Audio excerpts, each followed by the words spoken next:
சட்டமன்ற தேர்தல்ல தேமுதிக யாருடன் கூட்டணி என்பது குறித்து கடலூர்ல ஜனவரி மாதத்துல நடைபெறவுள்ள கட்சியினோட மாநாட்டுல அறிவிக்கப்படும்னு அந்த கட்சியோட பொதுச் செயலாளர் பிரேமலதா தெரிவிச்சிருக்காங்க.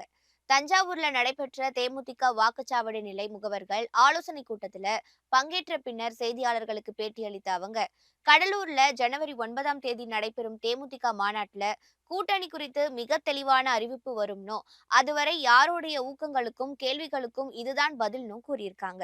ஒரு பக்கம் கூட்டணி வலுவாக இருப்பதாகவும் இன்னொரு பக்கம் வலுவில்லைன்னு சிலர் கூறினாலும் அது போன்ற நிலைமை கிடையாது என கூறிய அவங்க, தேர்தலுக்கு இன்னும் 8 மாதங்கள் உள்ள நிலையில அதற்குள் அரசியலில் எது வேண்டுமானாலும் நடைபெறலாம்னு தெரிவிச்சிருக்காங்க. பிரிந்தவர்கள் கூடுவதும் கூடியவர்கள் பிரிவதும் நிகழலாம். அரசியல்ல நிரந்தர எதிரியும் இல்லை, நிரந்தர நண்பனும் இல்லை. ஜனவரி மாதத்துக்கு முன்பாக அனைத்து கட்சிகளும் தெளிவான முடிவை எடுக்கும்னு பிரேமலதா கூறியிருக்காங்க.